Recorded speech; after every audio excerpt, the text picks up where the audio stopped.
Hello, can you hear me? Good afternoon.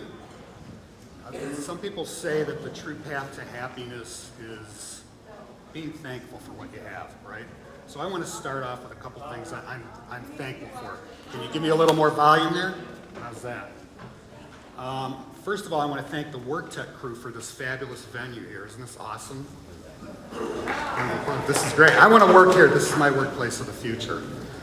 Second thing I'm thankful for is that all of you are just now starting your digestive process.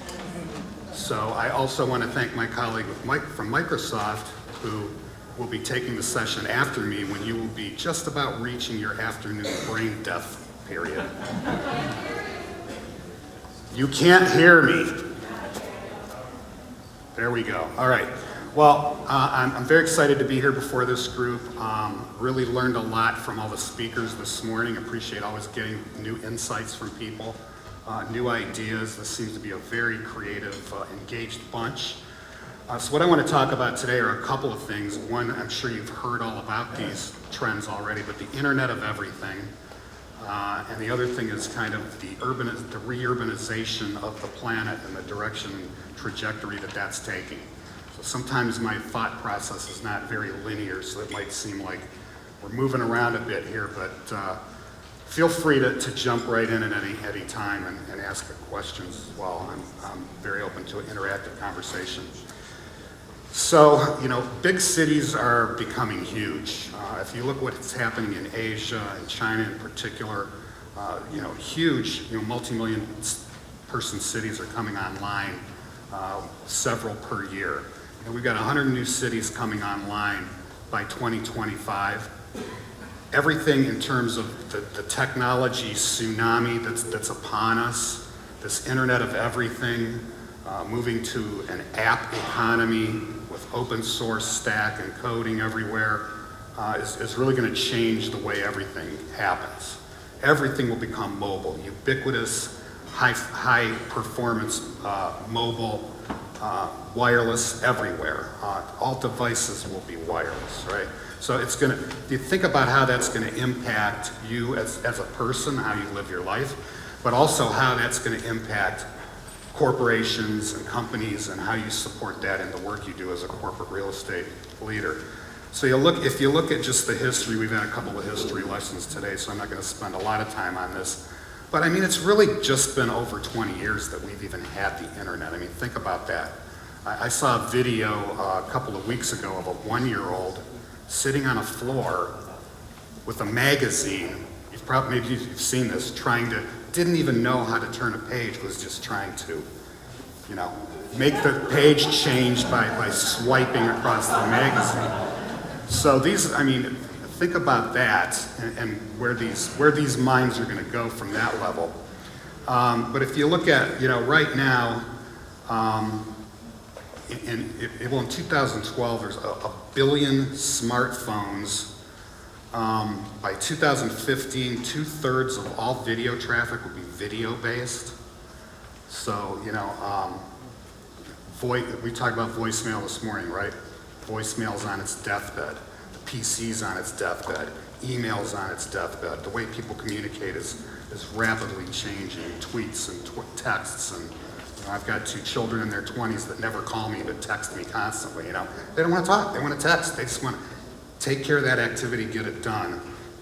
But by 2020, and this acceleration, aided by the new IPv6 release of new IP addresses, there are going to be 50 billion devices connected to the internet by 2020.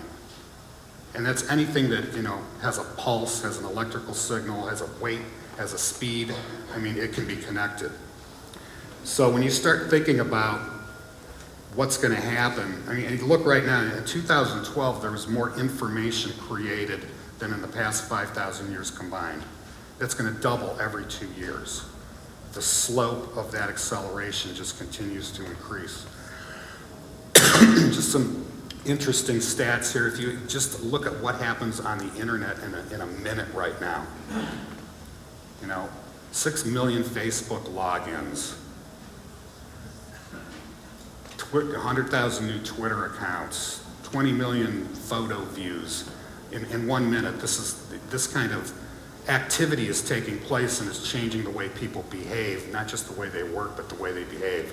So what's happening is people are being not only just connected to people, they're being connected to processes, to data, and to things.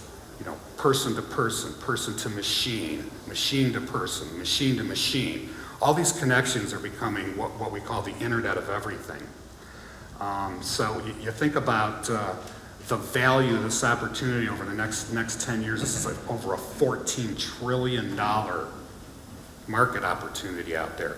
Look at the areas that are impacted, that everybody who's engaged with workplace design or real estate operators, asset utilization, employee productivity, innovation, improved customer or client satisfaction, all of these things can have impacts, and you know, we're just on the precipice now to look at, you know, how that can impact us from a centralized management structure, global, right? Cisco, we've got over 500 buildings in 100 countries, and in many ways, we've got them all connected for various reasons, and that will just continue and become easier and simpler to happen. So start thinking about some Internet of Everything applications, right? Also brings up some real ethical and philosophical quandaries too, when you start thinking about privacy, right?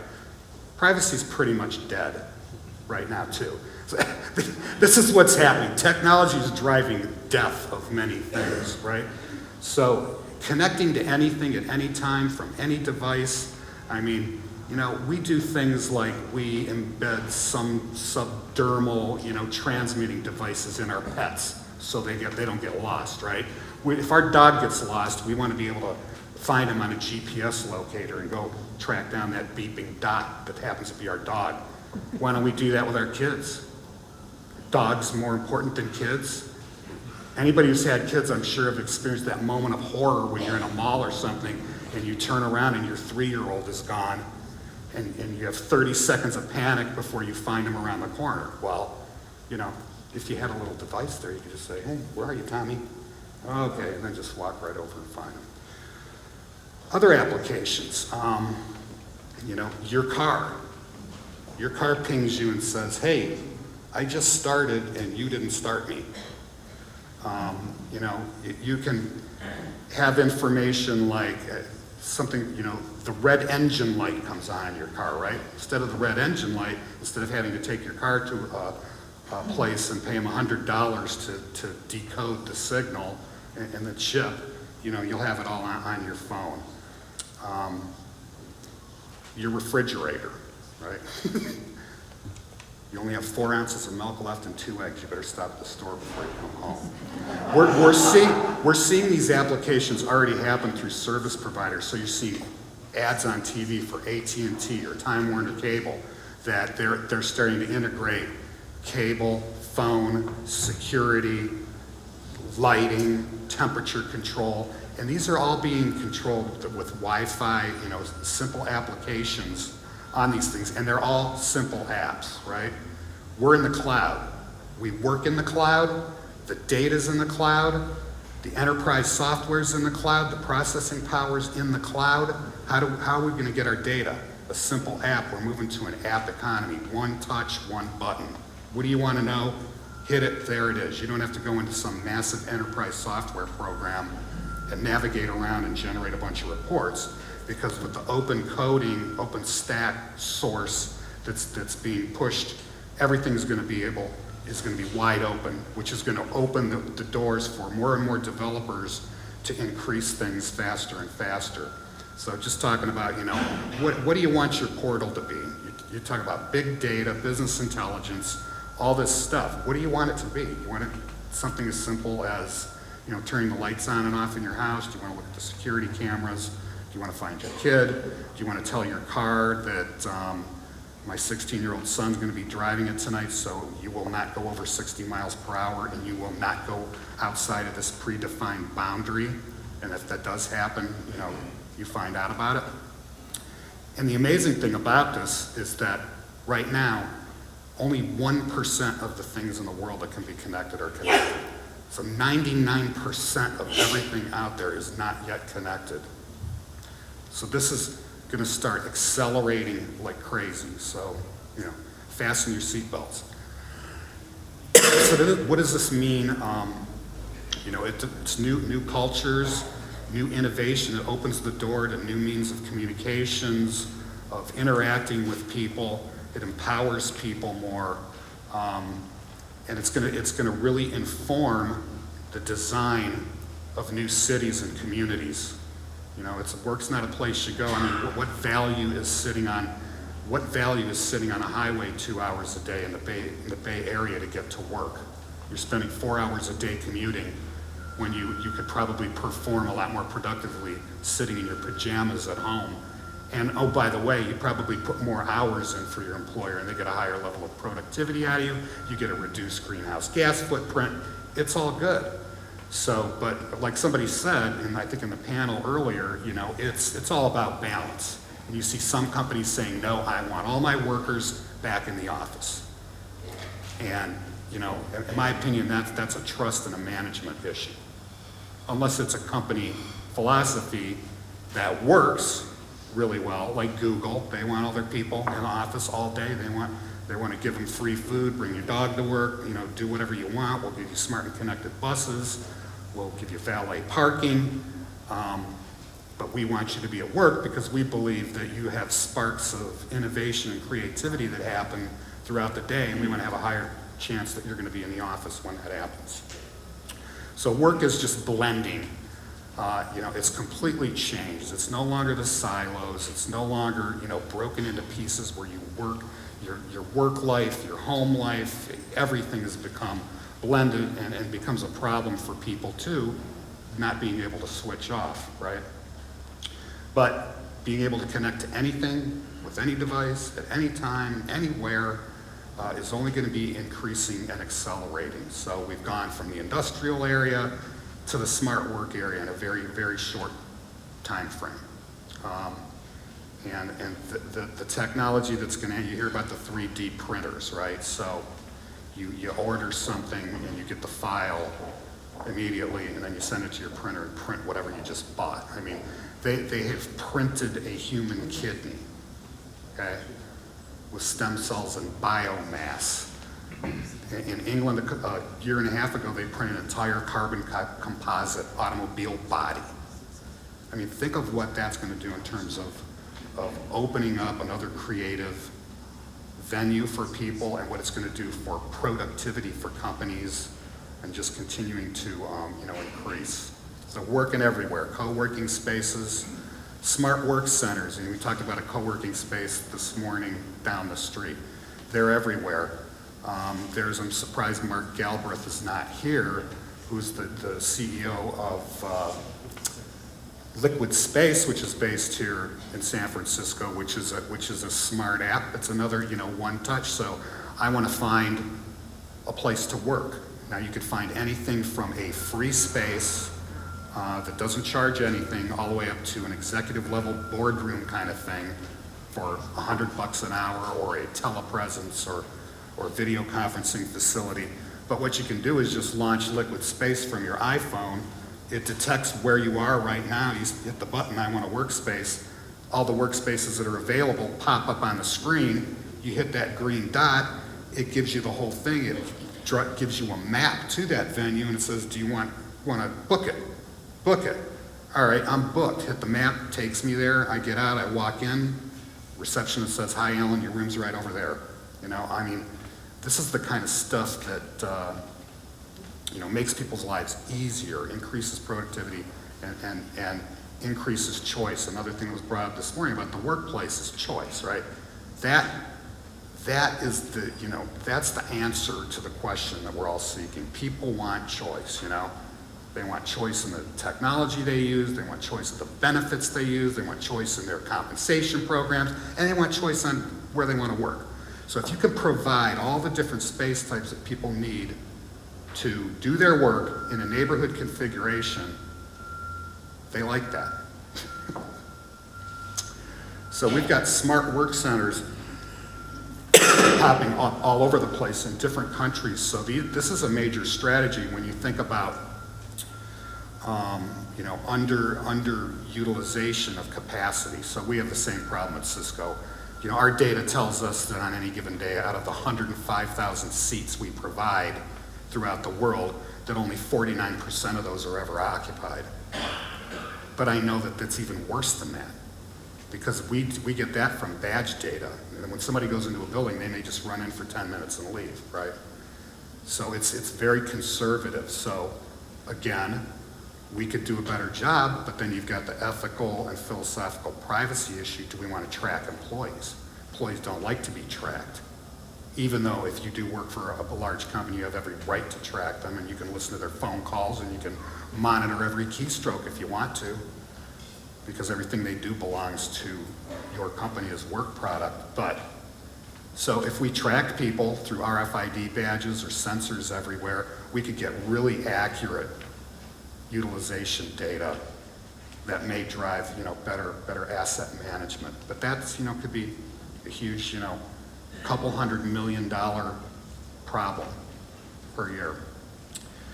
In Amsterdam, they're putting in smart work centers, a network of smart work centers across the city where it's available publicly, and also they use it for their government functions. So that, very interesting. In Korea, they're developing a national smart network strategy. They're doing it in Belgium. They're doing it in France. It's a major program. In the next few years in Korea, they're going to put 450 smart work centers around Korea where people can work and optimize the use of those assets. Doing it in Belgium, doing it in France, doing it in London. Illinois. So it's happening everywhere, and this is only going to accelerate, and companies are going to start to figure out that, we want people in the office, we want to drive innovation and creativity, we want that buzz, we want action, right? We don't want to walk in and see an ocean of veal pens with, you walk down the aisle and it's empty, dark, and smelly, and somebody sticks their head up and it's like, hey, we want you to think outside of the box. Get back in your box and think. But when you look at it, companies are paying, anywhere from $7,000 to $16,000 per person to support that. And when you start looking at a smart work center concept at a subscription fee of $200 a month, or you start looking at applications like liquid space that people can use, that's a lot of money. That's a lot of profits. In Amsterdam alone, they went from 200 office buildings to 120 to support all their government functions.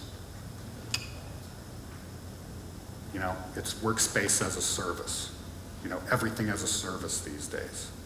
But the really exciting thing to me is that, this whole Internet of Everything concept with everything connected, driving to an app-based economy that allows you to do things very simply and quickly, because it's software-defined networking that's happening, which is essentially turning the network into the supercomputer of the network, not just the network. It will be the computer of the network, accessing data and processing power from the cloud and responding to app requests that are giving you that information that you want. So it's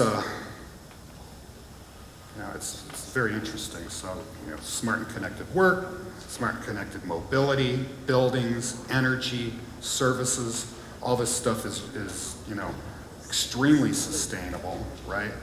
Much tighter control of energy management all the way from the transmission or the generator through transmission to actual usage.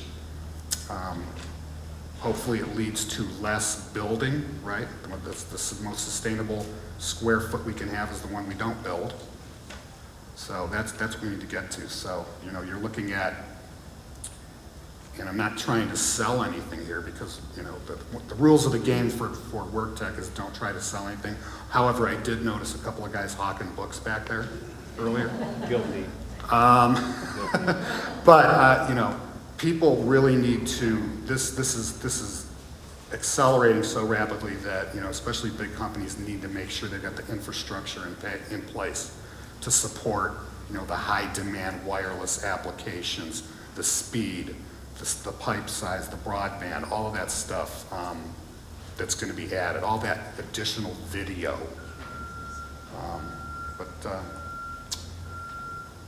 That's all I have, ladies and gentlemen.